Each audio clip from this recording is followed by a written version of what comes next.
जय श्री राम। आज का विषय है सावित्री। ब्रह्मदेश के राजा अश्वपति ने संतान प्राप्ति के लिए सावित्री देवी की 18 वर्षों तक कठोर साधना की।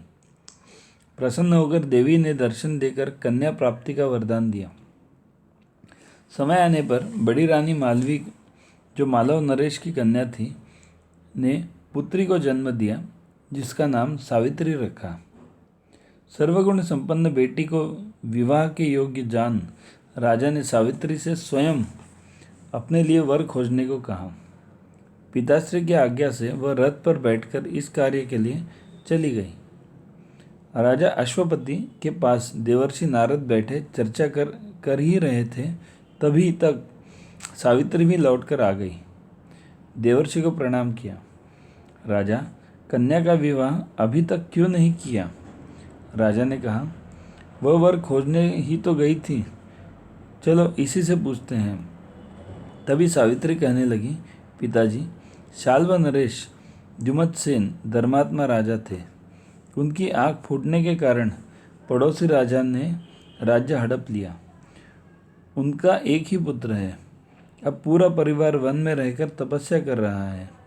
मैंने उन्हीं के पुत्र सत्यवान को पति रूप में वरण कर लिया है। नारद जी ने कहा, राजन, राजा द्युमत्सेन हमेशा सत्य ही बोलते हैं, इसीलिए उन्होंने अपने पुत्र का नाम सत्यवान रखा है।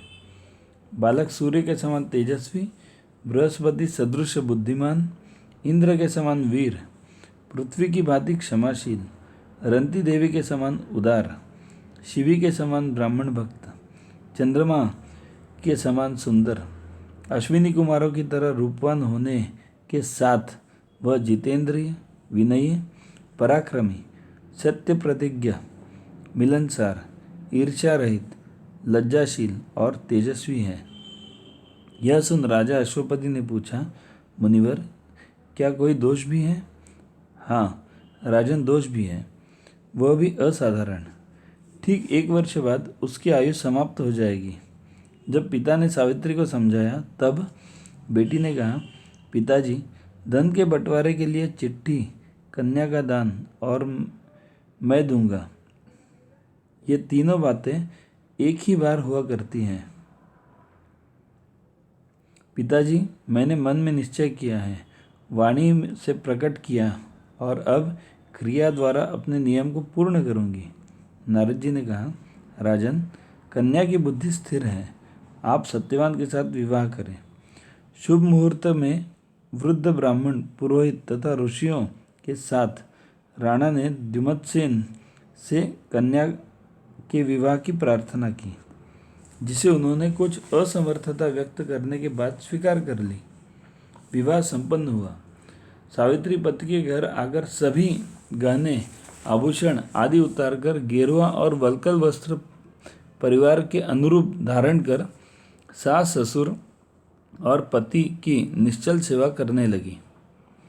नारद द्वारा बताई 1 वर्ष की उम्र के बाद सावित्री द्वारा भूलने का कोई कारण ही नहीं था। वह एक एक दिन गिन रही थी। अब केवल 4 दिन ही शेष थे। ऐसा सोचकर सावित्री 3 रात से निराहार व्रत धारण कर रात दिन स्थिर होकर बैठी रही। अब केवल एक ही दिन बचा था। रात्रि बैठे ही बिता दी। 2 घड़ी आते जाते सारा प्रातः कृत्य समाप्त कर अग्नि को हवन किया। तपोवन की स्त्रियों ने प्रणाम करने पर सौभाग्यवती होने का आशीर्वाद दिया। समिधा लाने के लिए सत्यवान नित्य की भांति आज भी कंधे पर कुल्हाड़ी रखकर जब चलने लगा, तब तो आज सावित्री भी माता पिता की आज्ञा से उनके साथ छाया सी चलने लगी। जब सत्यवान लकड़ी काट रहा था, तभी सिर में दर्द के कारण सावित्री के गोद में सिर रखकर लेट गया। सत्यवान ने शरीरांत का ठीक समय जान स्वयं यमराज को हाथ में कालपाश लेकर आते देख सावित्री ने प्रणाम कर पूछा कि आप कौन हैं? क्या कोई देवता है? तब कहा, मैं यमराज हूँ। आप मुझसे वार्ता कर सकती हैं। ऐसा कहकर सत्यवान के अंगुष्ठ प्रणाम जीव को निकालकर कालपाश में बांध लिया और दक्षिण दिशा की ओर चलने लगे। सावित्री को पीछे आता देख उसे दुर्गमता का भय दिखाकर रोका, पर सावित्री ने कहा, भगवान, आपकी कृपा से मेरी गति कहीं भी कुंठित नहीं होती।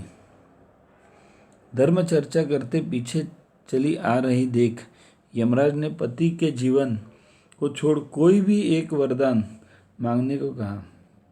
तो सावित्री ने कहा, मेरे ससुर की खोई नेत्र ज्योति फिर से मिल जाए और वह फिर से बलवान और तेजस्वी हो जाए।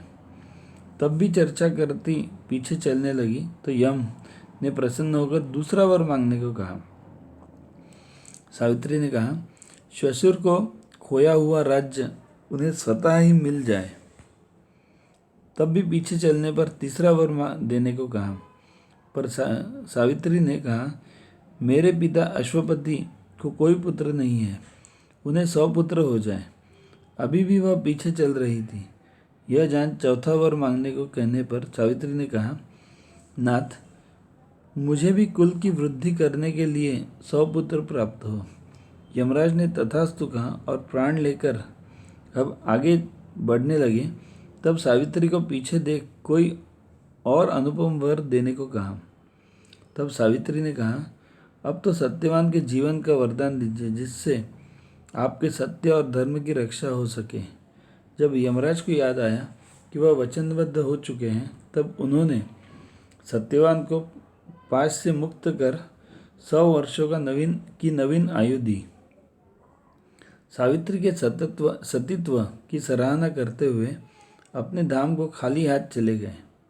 धन्य है सती सावित्री, जिसने अपने पातिव्रत्य के बल से दुनिया के लिए अजेय काल को भी जीत लिया। भारत माता की जय।